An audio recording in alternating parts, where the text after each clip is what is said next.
and welcome to another episode of Motorsport Speak, the motorsport podcast brought to you by Motorsport Week and Motorsport Monday. My name's Dan Lawrence, and joining me is Taylor Powling, and we're here to talk about Formula One Miami Grand Prix, the race that's here to stay until 2041.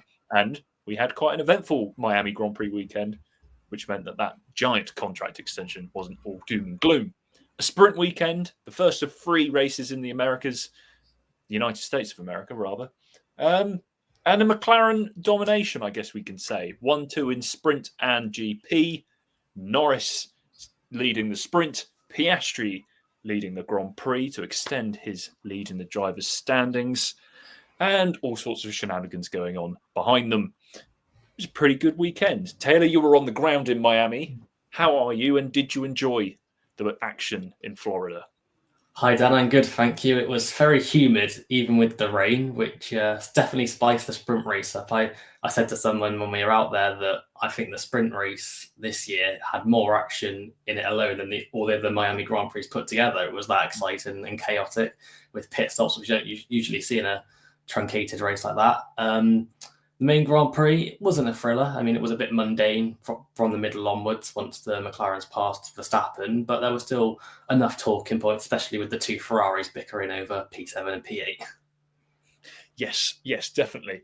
The sprint, obviously Norris benefiting with the virtual safety car that was caused by Lawson rather clumsily punting Alonso into the wall at turn 12, I believe, in the sprint.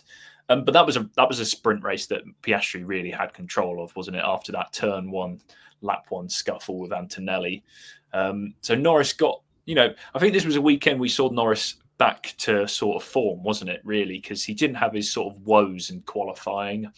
It was third to Piastri in sprint qualifying and then second in GP qualifying, whereas Piastri was on the second row. So we didn't have Norris's Q3 troubles.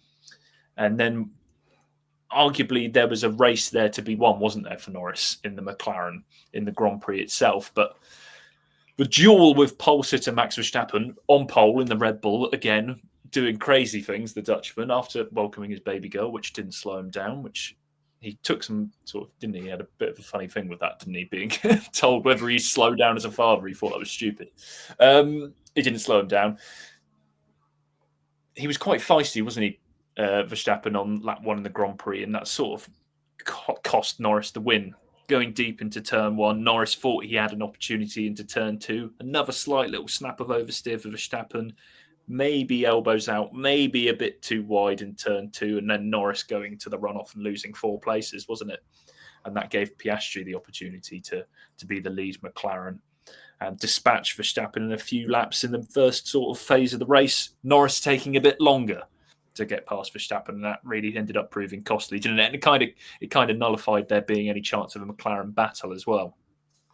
Yeah, I think if Norris would have cleared Verstappen much sooner, we could have had a really good battle, because it's hard to say how much Piastri was kind of coasting at the end, but Norris was taking chunks at him in the closing laps. So, and I think that was even with 5 laps to go. His race engineer told him that it was impossible to close down the gap. So, we could have easily, like in China, it was there for the taking potentially, but just out of reach for Norris. I think actually on lap 1, he was a bit unfortunate, really, because when you look at how the circuit kind of unfolds, in the heat of the moment, Norris sees an opportunity, he's going to go for it. And by the time he's alongside Verstappen, if he backs out, the chances are with how it tightens up, he's going to be compromised anyway and lose places. So I think it was just a really unfortunate situation that arose from Verstappen making an uncharacteristic error at turn 1. And one I think he was actually lucky not to be penalised for, because although, you could argue whether it was intentional or that he forced Norris off, when you look at an onboard from like Antonelli, he does, push Norris wide and leave him nowhere to go. And as you mentioned, that basically handed the win to Piastri once he bided his time and waited for Verstappen's tyres, his rear tyres to overheat and degrade. The McLaren was just so superior. And I mean, to get by on lap 14 with a good portion of the race to go and to win by still 37 seconds over the nearest non-McLaren just showed how dominant they were and kind of what everyone was fearing going into this weekend. Yeah, it was definitely a very dominant display by McLaren. I think Christian Horner said it was reminiscent of the dominance Red Bull used to enjoy. And I went back and looked at the 2023 Miami Grand Prix, and I think Sergio Perez in second to Verstappen. Then they were just around 20 to 25 seconds ahead of the next car. So McLaren even more dominant than the RB19 was in Miami a few years ago. But Andrea Silla as well, didn't he say post-race that maybe Norris should have been a bit sort of reined it in a bit at the start there, and then as we've been discussing off pod, use that turn 11 DRS to overtake on lap 1, and then maybe Norris would have counted off into the distance and won, but that's not what happened. And it was interesting as well, wasn't it, the way that Verstappen eventually succumbed to Piastri after 3 laps, but then there was maybe a sterner defence when Norris came along, and again that's where we saw that the race really changed in terms of dynamic, because when Piastri got past Verstappen, it was very timely because Norris had caught up to the pair at that point. And then you think, well, if Norris can get by Verstappen on his next lap, we've really got a race on our hands, but that didn't happen. And by the time Norris had cleared Verstappen, and I think it was 4 laps, wasn't it, of attempt, Piastri was 9 seconds ahead. So another really good display, I think, from Oscar to sort of rescue a weekend where, I mean, he was disappointed with his qualifying performances, particularly in GP qualifying 4th, but he's extended his championship lead, and his title credentials seem to be just sort of getting more and more impressive, don't they, as each round goes by? Yeah, it's another one of those, as I think I said, that he's winning races that Norris should be winning. But although that's, a good thing to have in a championship fight, you then also have to question how sustainable is it. I mean, we've definitely seen Oscar take a step this year. He's much closer to Norris, whether that's because he's taken a step or Norris has maybe regressed a little bit relatively because of his struggles with the car. I think it's a mix of both, really. But yeah, how sustainable is it that Piastri can keep picking up these wins? Because at some stage you have to imagine Norris is going to be more comfortable with the car and get it together and have a clean weekend. And Imola's probably up next, perfect place for him. Norris is very strong there. If he can, put it on pole and clear away into the distance and just get that win under his belt like he did in Australia, the gap's not that big. It's only 16 points. So the momentum and the points are with Piastri, but I think it's wrong to write off Norris yet, because like he's been saying over these last few weeks, he still believes he's the best driver over a race distance. And when you look at the comparable race pace of the two drivers, you have to say Norris still has that edge that he had last year. It's just he's not qualifying as well as he did last year, and Piastri is just nailing absolutely everything in the races. I mean, qualifying, he let down a bit in Grand Prix qualifying. Said his fastest time was in Q2, so if he'd have replicated that in Q3, he would have been higher up the grid and would have made it easier for himself. Not that it mattered in the end. But yeah, I definitely think it's wrong to discount Norris already at this stage, because there is signs that when both McLaren drivers put it together, he's still got that slight edge over Piastri. Yes, and I think it's really important what you say about Imola and qualifying. Imola and then Monaco afterwards, those are 2 circuits where if you qualify well, then the overtaking's limited at Imola and basically nigh on impossible in Monaco, given the fact that the cars are the size of a barge and Monaco's a very tight and twisty layout. Behind the 2 McLarens, half a minute behind in the Grand Prix, was George Russell, somehow lucking himself into another podium. He's always in the right place at the right time as a Russell, isn't he? After probably his worst weekend, I'd say, of the year so far. He's been incredible, hasn't he? And been one of those drivers challenging the McLarens in qualifying and obviously sneaking onto the podium when he can. The VSC time very nicely for him to leapfrog Verstappen into 3rd, and where he was able to control it.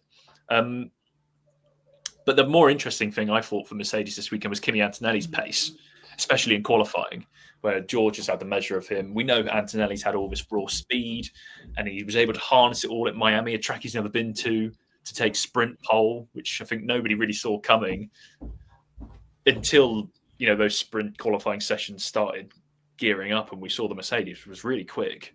And Antonelli was doing the business, and the youngest pole sitter in F1 history, if we use the sprint pole as, I don't know, it's weird with stats, isn't it, with the sprint? And then Antonelli backed it up as well with 3rd in GP qualifying, it was a shame for him in the race. I think VSC and maybe his race management wasn't quite there, as he ended up finishing 6th, didn't he? And in the sprint itself, he was he was kind of unlucky. Second best in that Piastri confrontation at turn 1, where arguably maybe there was a shout for a penalty, but there wasn't one. And then, the Red Bull of Max Verstappen being released into his path, and he had to abort his stop in the sprint. And that was all a bit of a shame, but it was a really good week. It was kind of like a coming of age. I don't know, was this the weekend where Antonelli arrived and we're really seeing his potential come to the fore? We'll have to wait and see. He said that he didn't change anything necessarily with his approach last weekend. It just kind of came together for him, which is bizarre considering it came on a circuit that he's never driven at before with one practice session. So it bodes well, I guess, for places like Imola and Spain coming up, where he has had TPC running in an F1 car, and obviously he's had F2 experience there. So whether he can sustain that momentum now, you'd like to think so with a run of circuits that he's more familiar with. I think you're right when you say it's like a coming of age moment for him to put it on pole position. And George Russell, although by his own admission it was his worst weekend of the year, he's no slouch even on a bad weekend. We've seen what he can do up against Lewis Hamilton, and to put him away with such ease and kind of have the measure over him, you have to just tip your hat to him, because this is his 6th weekend in F1. Yes, he's had 10,000 kilometers of TPC running, but that's not comparable to a Grand Prix weekend, and he's still only 18. And he's just taken everything in his stride, the way he conducts himself with the media. He just, he is looking like once he has some experience under his belt, he's going to be formidable. He seems like he's got the complete package. Yes, it's similar to, you maybe say it's similar to the trajectory that Piastri's been on, isn't it? Really highly rated, coming in as a multiple champion junior Formula, and each sort of, the progression of Piastri from year to year has been really impressive. It was like, can he sort out his race pace? Can he sort out his qualifying pace? It's all coming together. You could say with Antonelli as well, if he really gets on top of managing the tyres across a race distance, and then maybe, he's quite rough around the edges, isn't he? He really rags that car around a lap. If he maybe can rein that in a tad, then maybe he's going to really fly. It was exciting to see. Yes, Red Bull, one of those weekends where they knew that they were going to be having trouble, wasn't it? They were fearful of the Miami temperatures. It really played out across the Grand Prix itself, didn't it? That the tyre preservation came back to bite them. They introduced some floor tweaks, maybe helped a little bit more. Obviously Verstappen got pole for the Grand Prix. Tsunoda struggling again. There's quite a discrepancy. I think we're going to maybe we're settling into a rhythm now of Tsunoda's going to creep into the top 10, but he's going to find it quite hard to press on any further. It's increasingly looking like we're going to have this yo-yo season, isn't it, for Red Bull? There's going to be, they're going to challenge at some circuits, and then in some circuits they're going to be absolutely nowhere compared to their normal standards. Yeah, I think that's right. Unless the rafter upgrades they've got to complete the tweaks they've had in Bahrain and Miami suddenly elevates them onto McLaren beating pace, then I don't think there's much more Verstappen could do. And in fact, they're going to be ruining those lost points in the sprint because Verstappen was on for potentially, I think Helmut Marko said he could have even won that sprint with the timing of his pit stop and the undercut on the slicks. He could have easily got ahead of both the McLarens. He got no points from that. And now he's obviously lost a podium due to the VSC in the main race. So, the gap's already building. And when he said in Bahrain that he's not in contention for the title, I think this is kind of what it was based on, McLaren being this dominant when we go to circuits where there is going to be high degradation. A lot's going to depend on what happens. This treble header is going to be so crucial for Red Bull because you've got the Imola upgrades. That's where their season started to unravel last year. You've got Monaco, where inherently their car's not been good at riding curves and bumps, and then you've got Spain with the technical directive. If we conclude those 3 rounds and Red Bull haven't made any inroads whatsoever on McLaren, then you'd have to say, even with Verstappen's brilliance, his chance to retain the title this year are looking very challenging. And Tsunoda is another one. I think it speaks volumes when after the race Marco's saying it's been a long time since we've had 2 drivers consistently in the top 10. And the fact is he's only just squeaking into the top 10. And it's one thing kind of bringing up the rear of the top teams when you've got Williams on form like they were this weekend, he's not even 8th. He's down in 10th. And keeping his old teammate behind him as well. Interesting as well, like you mentioning, obviously the 3 races coming up.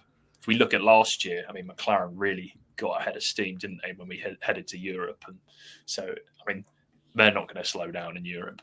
So we could see the gap getting even bigger, couldn't we? Given how strong they were across the European leg last year. You mentioned Williams there, and unbelievably, we're going to talk about them next, because Alex Albon finished 5th in the Grand Prix, and some of his post-race comments I found quite amusing. He said to one reporter, I think it might have been the Dutch reporters, that he couldn't remember crossing the line or seeing Max in a race, even when he was at Red Bull, which was the bit which I found funny. Anyway, Williams, yeah, until he got lapped. Williams is absolutely incredible pace all weekend in Miami. Grand Prix qualifying as well. Sainz qualified 6th. He was maybe a bit unlucky, and we'll get onto that about why he ended up in 9th in the race. The sprint qualifying didn't go well for Sainz, and the race itself didn't go well for Sainz, tagging that wall and taking himself out. But we look at Albon was 8th in sprint qualifying, 7th in GP qualifying, getting that amazing 5th, and passing the Mercedes on track. You know, beating a Mercedes on merit, beating both Ferraris on merit. Absolutely incredible weekend for Williams. Just a shame, obviously, they had that little contact between the two of them on lap 1, which was, kind of no fault of anyone's, but damaging Sainz's wing. And then the slight miscommunication where Sainz thought Albon was being told to stay behind, and then Albon was being told that, but he was making his overtake at that time anyway. But yeah, again, I think they're on 37 points, something ridiculous. It's their best start since 2016. They're not even developing this car. And Sainz said if we did develop it, we'd go even faster. It feels like this has been one of the best weekends Williams have had in a very, very, very long time. Oh, yeah, absolutely. I mean, without the damage Sainz had and a bit of misfortune, they could have easily, you'd have to say, when you look at the gap between Albon and Antonelli, they could have had a 5th and 6th. And as you mentioned, I think the contact at turn 2/turn 3 was unfortunate because it was a byproduct of Norris just rejoining that kind of made Sainz have to slow down, and Albon swung around the outside, and it just had that little touch, and that was enough to cause some damage to Sainz's car. Albon again just really rising to the occasion. Everyone was kind of looking ahead to the season, thinking Sainz should have the upper hand immediately, and questioning whether Albon, his form over the last few seasons, was down to having weaker teammates, but he's really stepped up to the plate and did it again this weekend. And I think we've had a little bit of a preview into what could happen between those two, a bit of spice if the car is as competitive as they're hoping to be next year. Yes. Sainz wasn't very happy, was he, post race? But I think maybe in a debrief he probably calm down. You'd hope.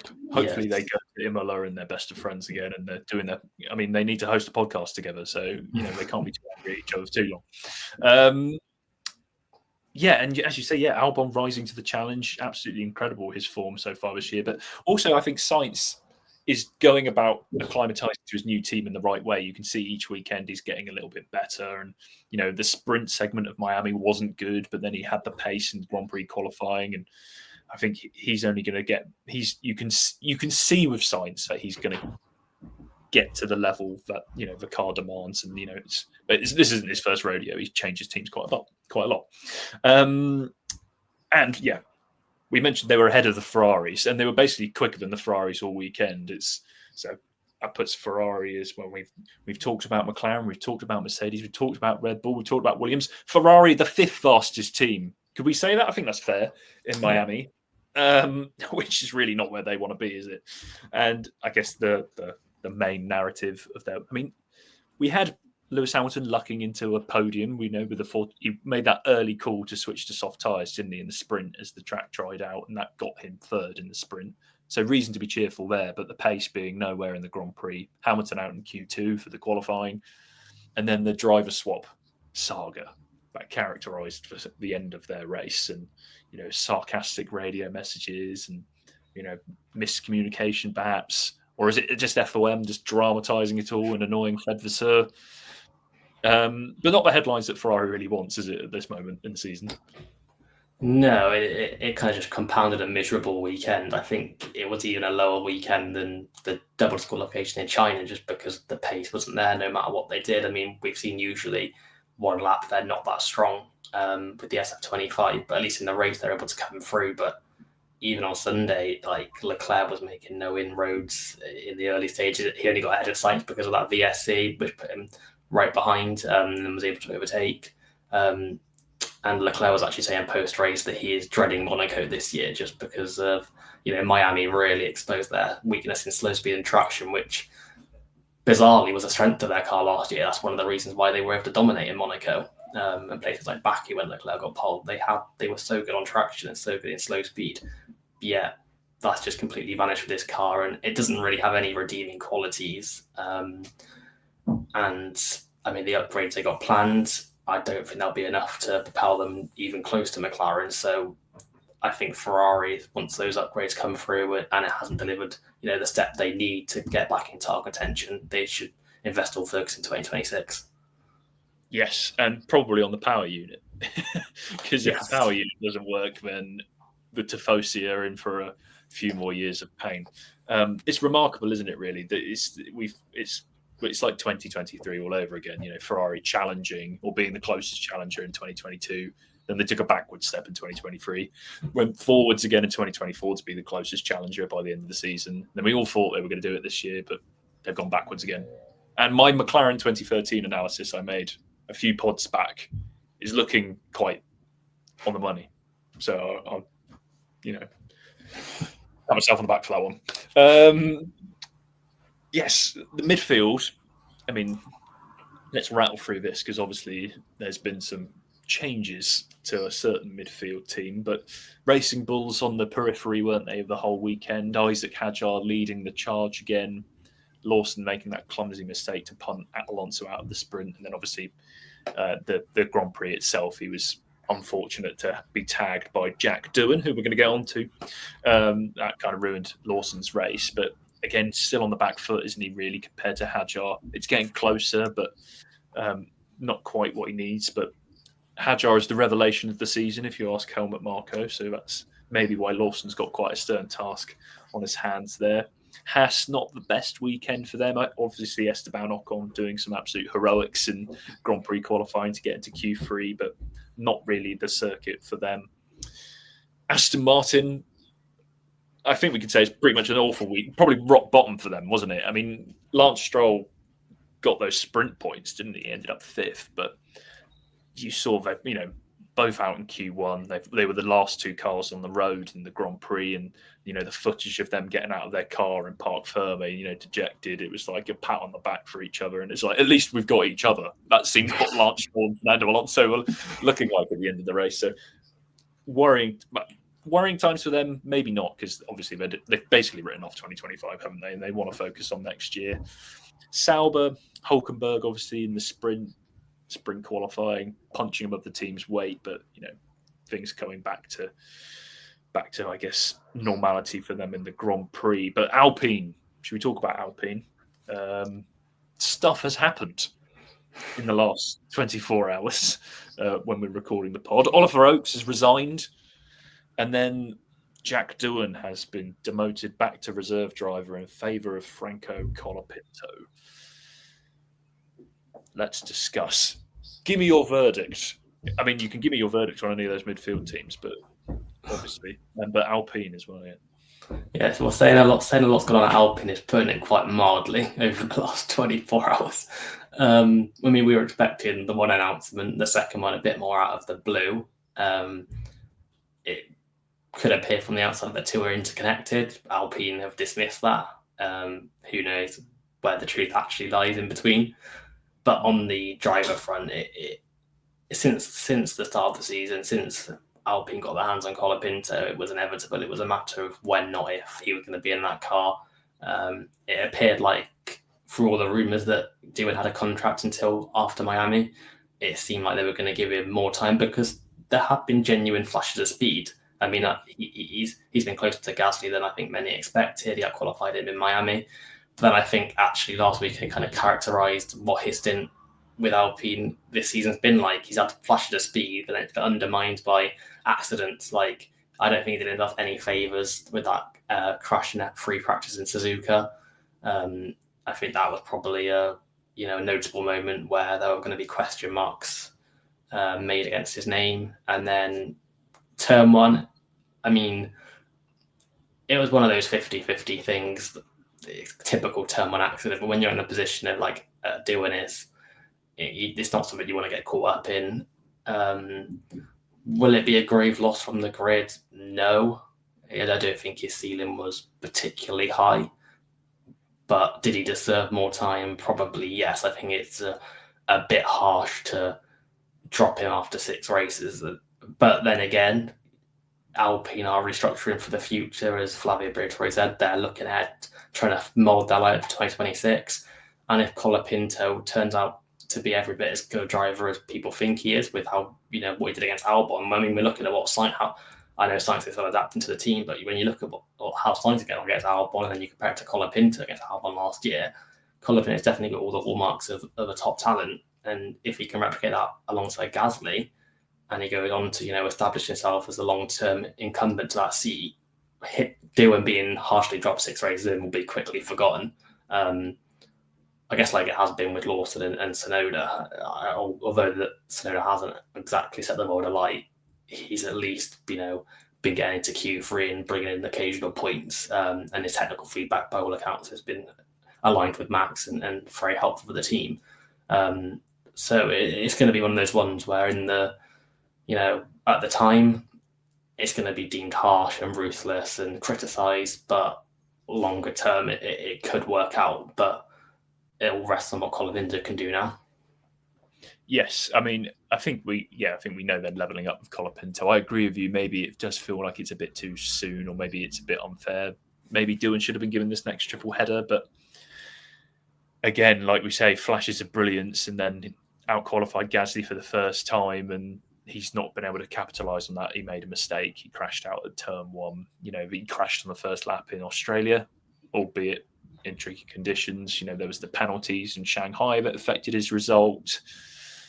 The Suzuka crash. So, and as you say, Simon, it was as soon as they signed Colapinto, it was a matter of time, wasn't it? The writing was on the wall for Doohan, which is an unfair position to be put into, really, when you start your F1 career. But it'll be interesting to see how they got on. The Oaks thing was more of obviously, as you say, the Oliver Oaks resigning was more of a shock that I wasn't expecting. But then if you step back and you look at what Alpine have done with team principals in the last few years, they've been quite trigger happy. And it hasn't been the start to the season that Alpine have wanted. Maybe, I mean, we can only speculate, can't we, really, what why the reasons were. Was it because he didn't like the swap? That's been dismissed. Is it because he wants Paul Aron, his high-tech guy in there? Probably not that. I mean, is it because of the relationship with Flavio? The executive advisor, is that too much meddling? Is that taking too much away from a team principal? Maybe Oaks wanted a bit more control. Who knows? I think we'll find out, won't we, in the coming weeks, what really happened there. But obviously, Flavio's back as a team principal on an interim basis. Could be permanent. It could be permanent. He might executively advise Luke de Meyer keep the job full time. Yeah. Well, I mean, or he might find they might try and promote someone internally that kind of just, it's more befitting of the role of kind of being an understudy to Flavio, like someone who in a team principal role deals with the factory on a day-to-day basis and operates the team trackside. But then you've got Flavio, who's more the public face and calling the shots effectively. I think if they were going to go down that route, you'd probably have to go through someone internal, someone who kind of knows how that structure is going to run. Because if you bring someone in from the outside, it might be like the situation with Oliver Oaks, where, it might not be the job that was described to them. So I could fully see, if there's an internal candidate, that being the route they go down. Yes, it'd be interesting to see. And then it'd be interesting to see how long they last, know what Alpine are like. These 3 team principals now have been given the job in the last 2 seasons, or two and a bit years. Otmar Safnauer and Bruno Ferman as well, facing the chop.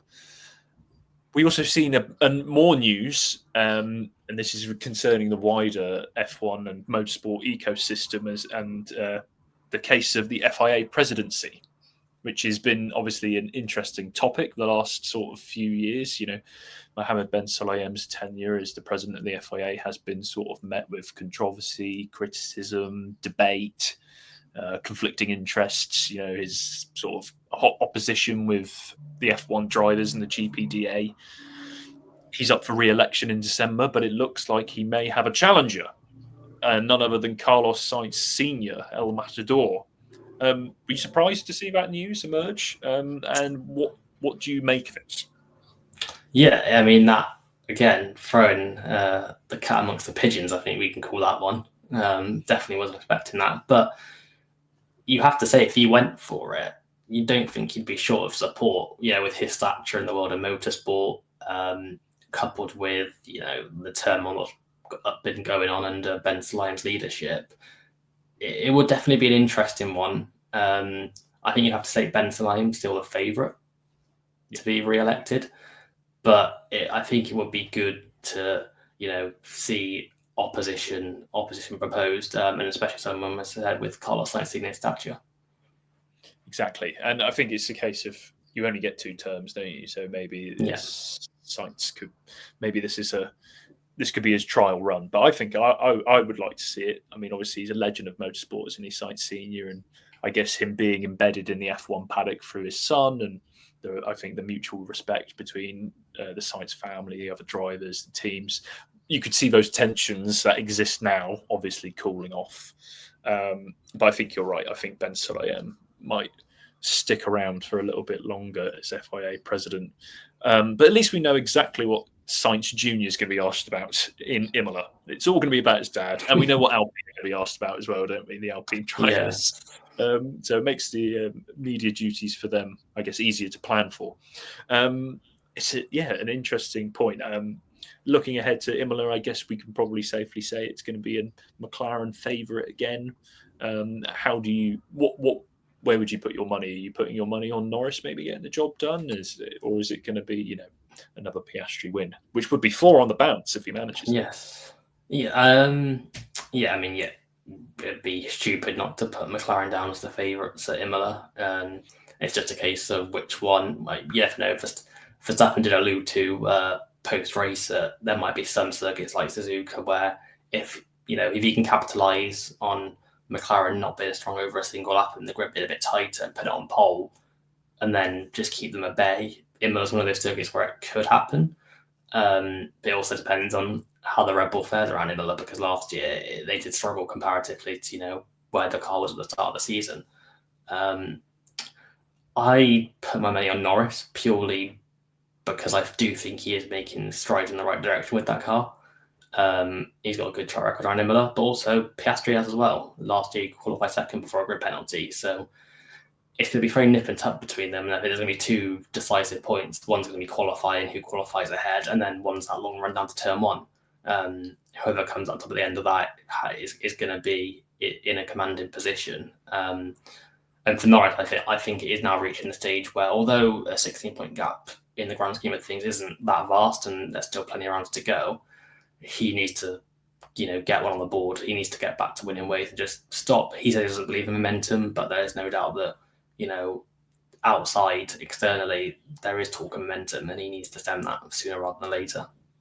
Yes, I think that's a good point. And I mean, if Piastri wins again, we're then creeping up to a race win gap, aren't we, between them? And that's not the territory you want to be in. It's a good point you mentioned, the long run down to turn 1. I mean, if we have both McLarens on the front row, we could get our first flashpoint, couldn't we? We could get we saw what Piastri did to Norris in Monza last year on the first lap. That first chicane at Imola could invite some drama.